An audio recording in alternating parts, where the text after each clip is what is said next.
오늘 하나님께서 우리에게 주시는 말씀은 신약성경 고린도후서 5장 17절로 19절 말씀입니다. 고린도후서 5장 17절로 19절까지 말씀입니다. 주님의 말씀을 봉독합니다. 그런즉 누구든지 그리스도 안에 있으면 새로운 피조물이라. 이전 것은 지나갔으니 보라 새 것이 되었도다. 모든 것이 하나님께로서 났으며 그가 그리스도로 말미암아 우리를 자기와 화목하게 하시고 또 우리에게 화목하게 하는 직분을 주셨으니 곧 하나님께서 그리스도 안에 계시사 세상을 자기와 화목하게 하시며 그들의 죄를 그들에게 돌리지 아니하시고 화목하게 하는 말씀을 우리에게 부탁하셨느니라. 아멘. 어렸을 때 읽었던 동화들을 아마도 기억하실 것입니다. 마침내 왕자님은 모든 악당들을 다 물리치고 공주님과 결혼하게 되었습니다. 그리고 그 이후 왕자님과 공주님은 오래오래 행복하게 살았답니다. 아마도 이 정도의 마무리는 아마 늘 여러분의 기억 속에 남아있을 것입니다. 왜 동화는 다 그렇게 끝나는지는 잘 모르겠지만 그런데 마지막이 늘 행복해서 좋았습니다. 그리고 마음으로 따뜻함을 느끼면서 우리 공주님과 왕자님이 행복하게 오래오래 살았으면 좋겠다라는 그런 마음으로 응원을 하곤 했습니다. 그리고 또 나 자신을 바라보면서 나도 좋은 공주님 만나고 좋은 왕자님 만나서 행복하게 오래오래 살아야 되겠다 하는 그런 마음을 갖고 기도하기도 했을 것입니다. 나이가 들고 또 여러 경험들이 쌓여가면서 동화 속에 나왔던 그 주인공이 정말 끝까지 오래오래 행복하게 살았을까 하는 그런 생각을 해볼 때가 있습니다. 만약에 끝까지 오래오래 행복하게 살았다면 무엇이 그들을 그토록 행복하게 만들어 주었을까 하는 그런 생각을 또 해보게 됩니다. 재물이 많아서 큰 성에 살 수 있어서 그들은 오래오래 행복하게 살 수 있었을까요? 맛있는 요리를 만드는 요리사를 둘 수 있어서 그들은 오래오래 행복하게 살아갈 수 있었을까요? 매일 아름다운 공주님과 또 왕자님이 일어날 때마다 아침에 키스를 하였기 때문에 오래오래 행복하게 살아갈 수 있었을까요? 두 사람이 늘 건강했기에 그들이 오래오래 행복하게 살았습니다 라고 말할 수 있었을까요? 그들이 사는 동안에 전쟁이 일어나지 않았기에 오래오래 그들은 행복하게 살았습니다 라고 말할 수 있었을까요? 아니면 아이들이 태어났는데 그 아이들이 잘 자라나서 훌륭한 사람이 되었기에 그들은 그 왕자님과 공주님은 오래오래 행복하게 살았다라고 말할 수 있을까요? 물론 이런 조건들은 사람을 행복하게 만드는 매우 중요한 조건들일 수는 있겠습니다만은 그 중에서 가장 행복을 하게 만드는 우리의 가정을 행복하게 만드는 조건이 있다면 공주님과 그리고 왕자님이 오래오래 화목하게 사는 것이 아닐까 하는 생각을 하게 됩니다. 남편과 아내가 화목하지 못하면 아무리 성공한 것 같아도 행복할 수 없습니다. 가정이 화목하지 못하면 가정은 냉랭한 살기가 감도는 그런 공간이 되고 말 것입니다. 남편과 아내가 가정에서 화목하지 못하면 아이들을 비롯한 모든 가족 구성원들이 고통을 당할 수밖에 없습니다. 가정마다 겪고 있는 가장 큰 위기 혹은 고통을 꼽는다면 아마도 가정이 화목하지 못하다라고 하는 것이 아닐까 하는 생각을 합니다. 재산도 있습니다. 멋진 집에 살고 있습니다. 도움을 주는 분들도 함께 합니다. 맛있는 것 얼마든지 먹을 수 있는 그런 좋은 형편에 있습니다. 좋은 자동차도 마치 자랑하듯 타고 다닐 수도 있습니다. 나름 건강도 괜찮습니다. 그런데 한 가지만 없습니다. 가정이 화목하지 못하다면 과연 그 사람은 행복할 수 있을까요? 어쩌면 지옥에 살고 있는 그와 같은 경험을 하고 있을지도 모릅니다. 늘 불안하고 늘 위태롭고 절망스러운 바로 그런 삶을 살아가고 있다고 할 수 있겠습니다. 그러므로 우리 주님께서도 잠언서를 통해 우리에게 이미 말씀하셨습니다. 마른 떡 한 조각만 있고도 화목하는 것이 제육이 집에 가득하고 다투는 것보다 나으니라. 이 성경 말씀을 우리가 굳이 꺼내들지 않더라도 우리의 경험이 이미 이 말을 알고 있습니다. 우리가 화목하지 못하면 불행에 처할 수 있다라는 것은 우리가 우리의 삶을 살아가면서 늘 느끼고 경험하는 그러한 삶의 일이라 할 수 있겠습니다. 가정만이 아니죠. 우리의 직장도 그러합니다. 직장의 상사 혹은 동료들과 화목하게 지내지 못하면 그처럼 힘들고 어려운 직장 생활은 없을 것입니다. 나라의 큰 위기가 무엇입니까? 나라의 국론이 분열되고 정치계가 화목하지 못하고 늘 갈등과 반목이 가득하기에 국민들이 걱정을 합니다. 그리고 나라의 미래를 또 함께 걱정하지 않을 수 없을 것입니다. 교회가 화목하지 못하고 교인들이 반목하고 서로 싸울 때 교회는 사회에 희망을 줄 수 없을 뿐더러 교구의 구성원들 그리고 성도들 역시 불행과 고통을 경험할 수밖에 없습니다. 아마도 신앙생활하면서 교회가 어려워지는 상황을 경험하거나 그 안에서 고통스러웠던 경험을 하셨던 분들도 꽤 많이 있을 것이라고 생각합니다. 정말 살기가 힘들고 신앙생활을 이어가기 어려운 그와 같은 상황이 이어지게 되는 것입니다. 이런 분열과 그리고 반목과 불안은 도대체 어디서 왔을까? 성경은 이 모든 것들이 인간의 죄로부터 왔다라고 그렇게 말씀하고 있죠. 무엇보다도 하나님과 인간 사이의 관계가 깨어져서 뒤틀어져서 그렇게 되었다라고 우리에게 말씀하고 있습니다. 하나님께서 먹지 말라고 하신 선악과를 따먹은 아담과 하와는 하나님과의 관계가 깨어집니다. 그리고 그러자 아담과 하와는 서로의 관계가 깨어집니다.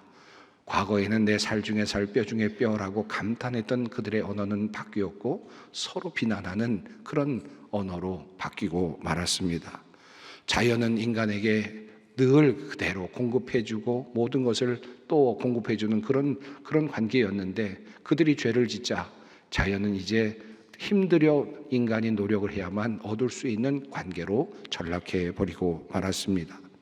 아담과 하와가 낳은 가인은 예배를 드리는 바로 그 장소에서 자신의 동생을 그만 시기하게 되었고 그리고 들러 나가서 그 아벨을 쳐 죽이는 그와 같은 살인의 일이 일어나게 되었습니다.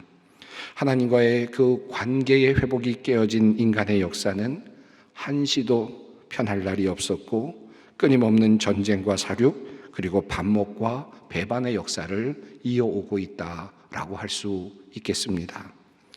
하나님께서 아담과 하와를 만드시면서 그리고 에덴 동산을 만드시면서 꿈꾸셨던 그 세상은 어떤 세상이었을까 상상해 봅니다.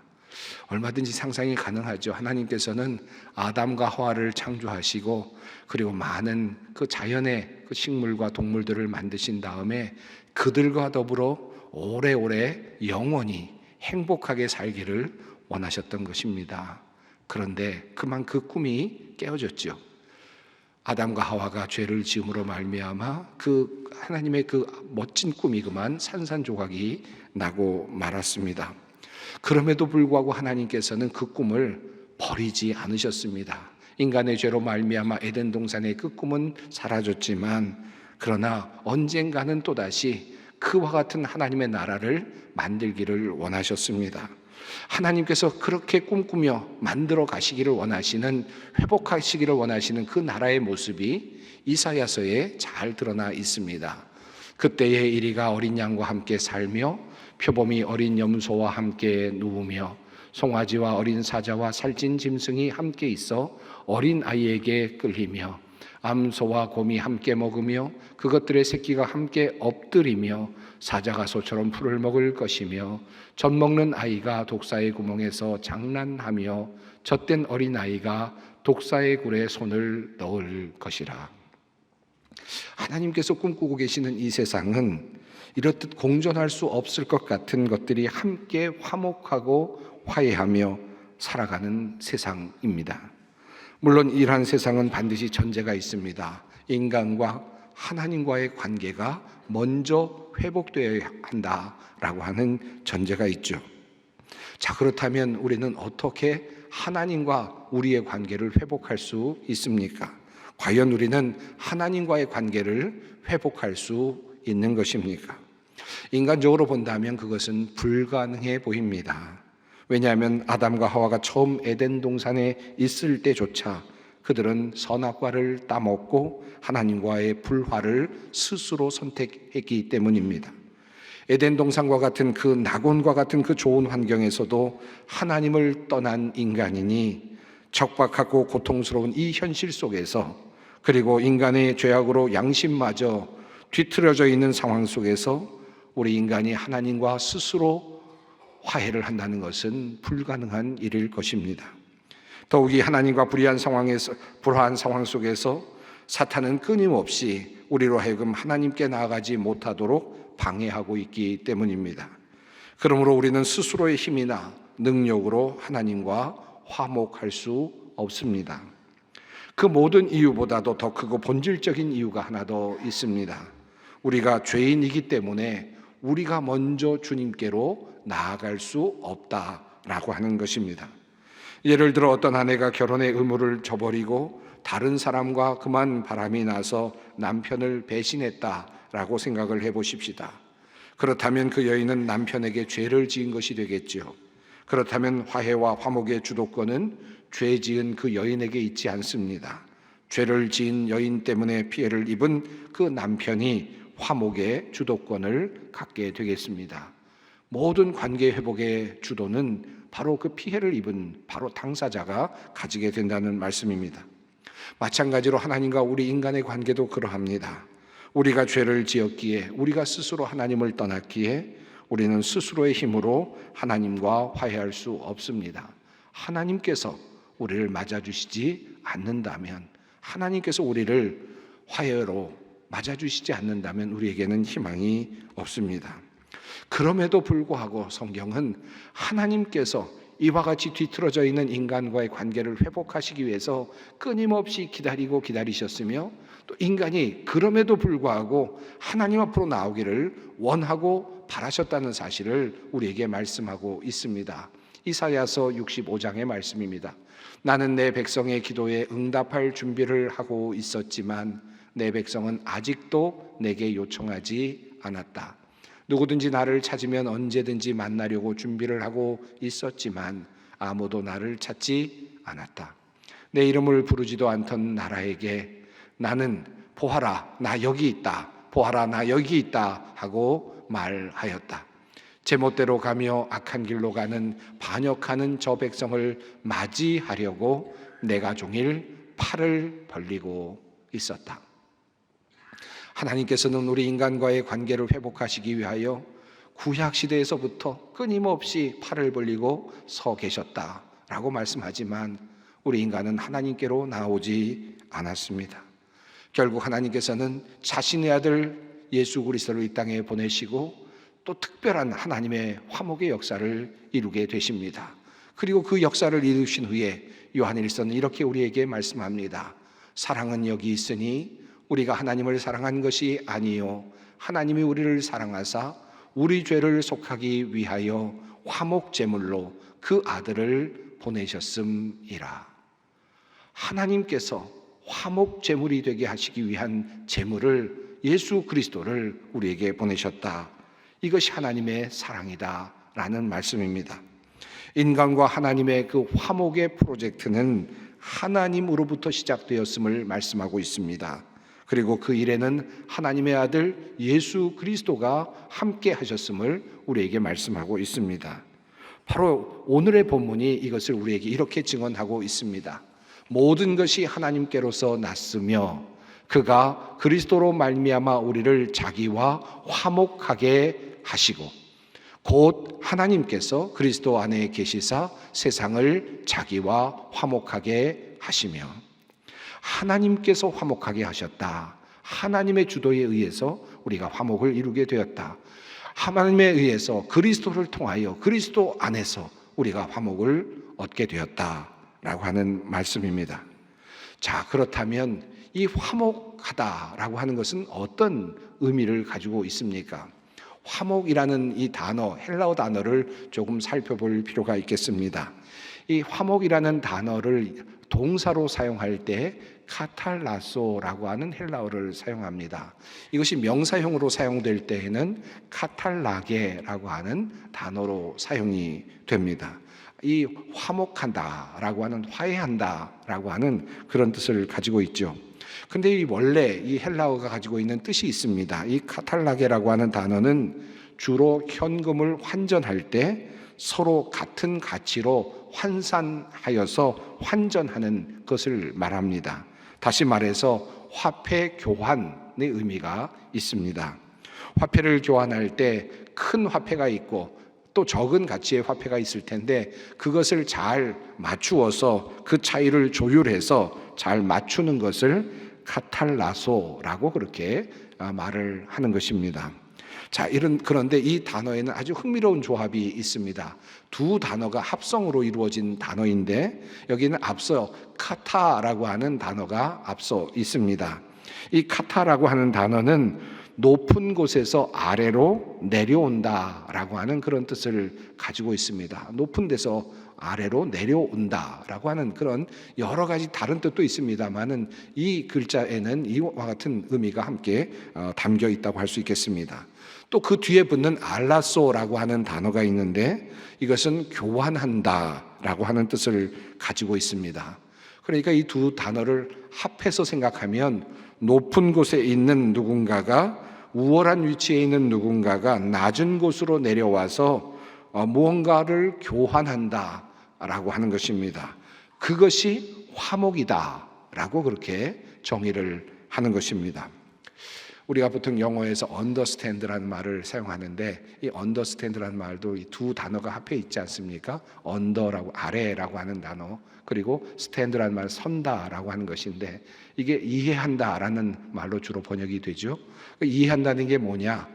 어떤 것 아래에 서서 아래에 서는 것이다, 밑에 서는 것이다. 그럴 때 진정한 이해가 된다라고 이해할 수 있는 것처럼 바로 이 카타라게라고 하는 이 단어 역시 그러한 의미가 있다라는 말씀입니다.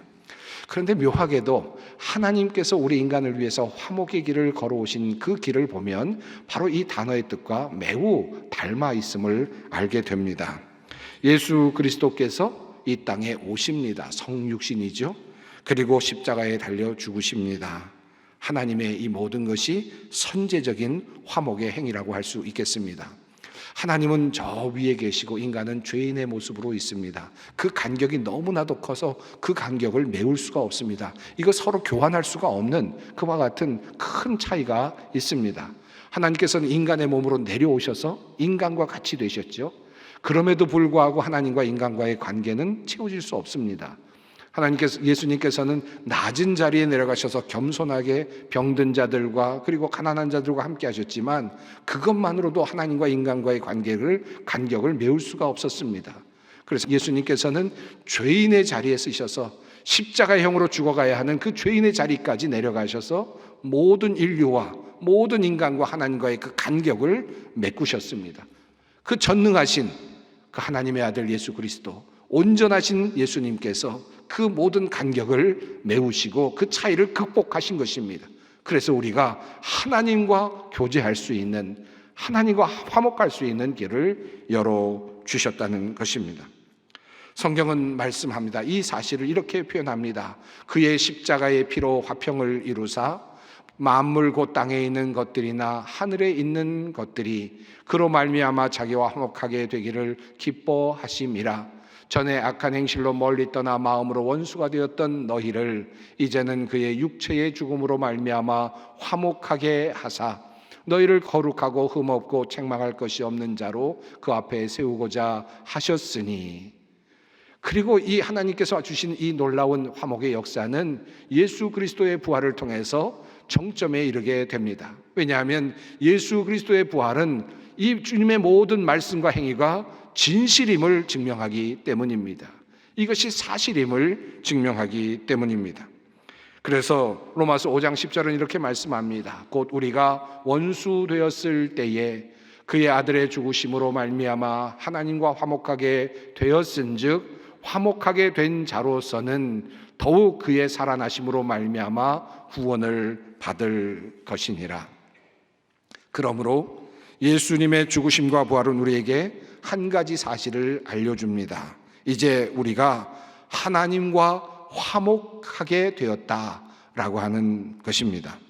이것은 그저 조그마한 변화가 아닙니다. 그저 조그마한 어떤 진화적인 어떤 현상이 아닙니다. 이것은 완전히 다른 그런 세상이 열리는 것이고 완전히 다른 그런 자아가 태어나는 것입니다. 그래서 이 사실을 오늘 본문은 이렇게 증언합니다. 그런즉 누구든지 그리스도 안에 있으면 새로운 피조물이라.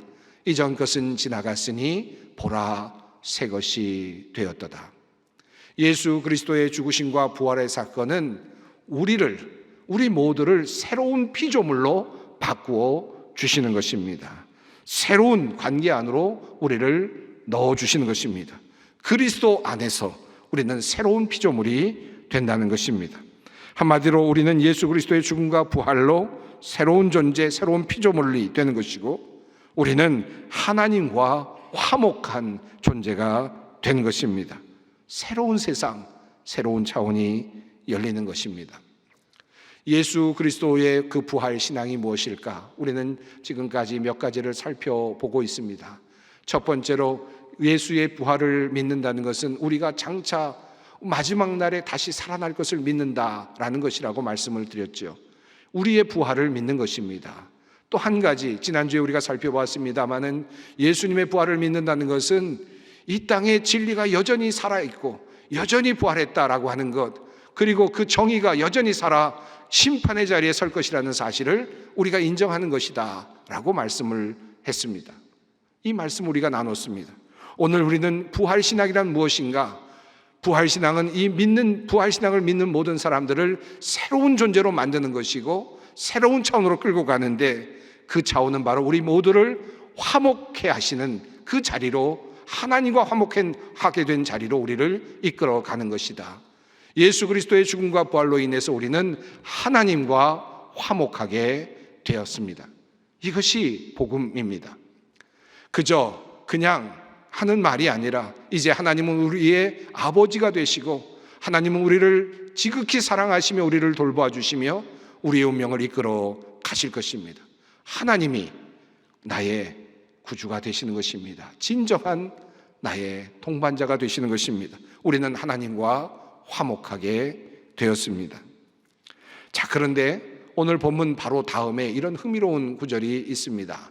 그러므로 우리가 그리스도를 대신하여 사신이 되어 하나님이 우리를 통하여 너희를 권면하시는 것 같이 그리스도를 대신하여 간청하노니 너희는 하나님과 화목하라.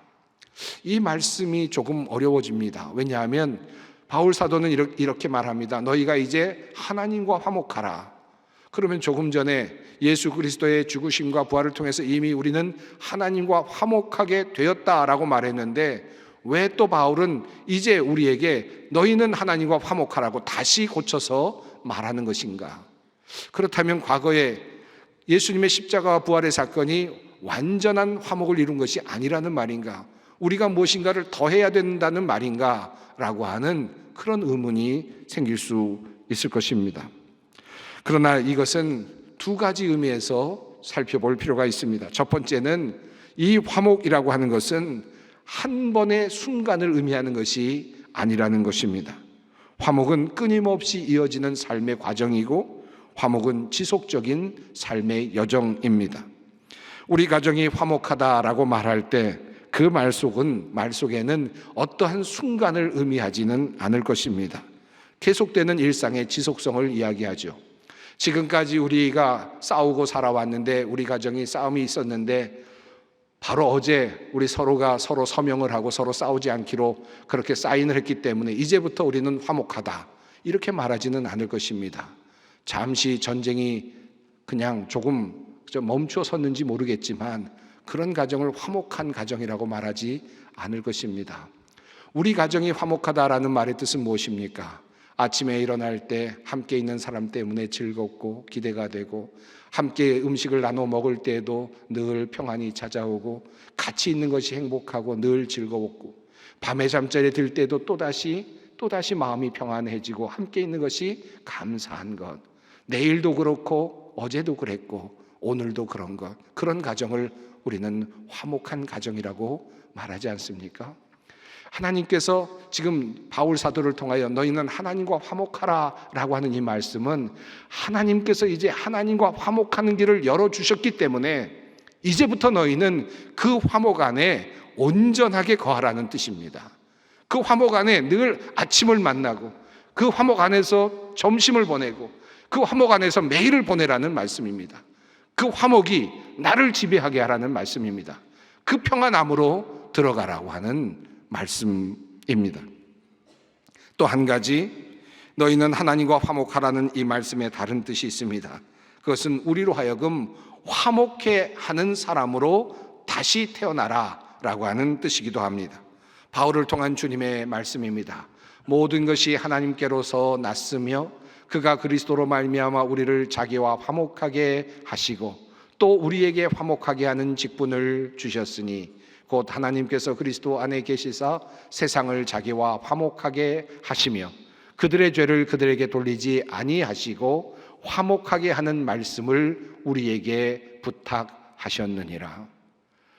너희는 하나님과 화목하라는 이 말씀에 다른 뜻이 있다면 너희는 이제 화목해 하는 사람으로 살라라고 하는 말씀입니다. 내가 너희와 화목하게 된 것처럼 너희는 세상과 화목해야 한다. 세상 사람들과 함께 화목하게 하는 일을 해야 한다라고 하는 말씀입니다. 그런 의미에서 부활신앙은 무엇이겠습니까? 부활신앙은 예수님의 부활과 더불어 우리가 세상을 화목해 하는 존재로 다시 태어났다는 사실을 믿는 것입니다. 이것을 믿음으로 받아들이는 것입니다. 우리는 이제 예수님께서 하셨던 그 사역을 따라서 살아가는 사람들입니다. 화목해 하는 역사를 이루는 사람들입니다. 그렇다면 어떻게 우리가 화목을 이룰 수 있습니까? 아마도 우리의 가정을 화목하게 만들고 싶다라고 생각하는 분들이 많이 있겠죠. 또 우리의 또 교회를 화목하게 만들 수 있었으면 좋겠다. 직장을 또 우리의 삶의 자리를 화목하게 만들었으면 좋겠다라고 생각하는 분들이 많이 있으실 것입니다. 여러분 가정의 예를 들어보십시다. 여러분의 가정이 화목하지 못하다면 어떻게 그 화목을 이룰 수 있겠습니까? 헬라어 단어 그리고 하나님께서 우리에게 보여주신 그 원칙을 적용해 보시면 어떻겠습니까?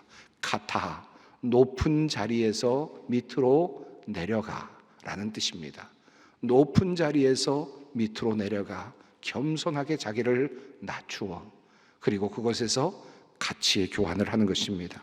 자기를 내어주는 것입니다. 그렇게 함으로써 그곳에 화해가 만들어집니다. 화목이 만들어집니다. 가정의 화목은 또는 어떤 곳의 화목은 전쟁으로 얻을 수 있는 것이 아니고 정복으로 만들어낼 수 있는 것이 아닙니다. 그리고 이 화목은 공정함으로 이룰 수 있는 것도 아닙니다. 공평하다고 화목을 이루는 것도 아닙니다. 남편과 아내가 육아를 공평하게 하기 위해서 12시간씩 공평하게 나누어서 아이를 육아한다고 해서 그 가정이 화목하지 않습니다. 이것은 화목을 이룰 수 있는 길이 결코 아닙니다. 낮은 곳으로 누군가가 내려가야 합니다. 그리고 그 자리에서 자신이 가지고 있는 가치를, 소중한 가치를 내어놓을 때, 겸손히 낮아질 때, 자신의 목숨을 내어놓듯이 예수님의 모습처럼 그렇게 자신을 내어줄 때 그곳에 진정한 화목이 태어납니다. 이것이 바로 화목의 원리입니다. 사랑하는 성도 여러분, 부활주일 세 번째 주일을 보내고 있습니다. 또한 오늘 교회 밖에서는 이주민들을 위한 선교를 위한 사역에 동참하기를 원하는 그런 박람회가 열리고 있습니다. 우리나라에도 제법 많은 이주민들이 있습니다. 외국인들이 있습니다. 그분들은 이 땅에 참 어려운 상황 속에서 살아가고 있습니다. 어찌 보면 낮은 자리에 있는 분들이라고도 할 수 있겠죠. 그런데 그들과 함께 하기 위해서, 그들과 화목하기 위해서 우리가 할 수 있는 길이 있다면 우리가 함께 내려가는 길이고 그들과 함께 하는 것입니다. 그리고 우리의 가치를 함께 나눌 때 그 안에 진정한 이주민들과의 화목이 일어나게 될 것입니다. 우리의 가정도, 우리의 직장도, 우리 사회적인 현실도 모두 그러합니다. 우리가 화목을 이루면 우리의 가정은, 그리고 우리나라 대한민국은 행복하게 될 것입니다. 마침내 이 땅은 평화의 땅이 될 것이고 하나님의 나라가 이 땅에서 시작됨을 보게 될 것입니다. 이 믿음을 가지고 부활의 증인으로 살아가는 우리 모두가 되기를 바랍니다. 기도하겠습니다. 사랑과 자비가 풍성하신 하나님, 부활절기 기쁨의 50일을 보내며 부활의 기쁨이 가득한 오늘, 우리가 어떻게 이 세상에서 행복하게 살 수 있을지를 생각합니다. 모든 관계가 회복되고 그 안에서 평강을 누리기 원합니다. 그리스도께서 십자가와 부활을 통해 이루신 그 화목의 사역을 우리 또한 감당하며 따라가게 하옵소서. 그리고 그 화목의 길에서 참된 행복과 평강을 얻게 하여 주시옵소서. 예수님의 이름으로 기도드립니다. 아멘.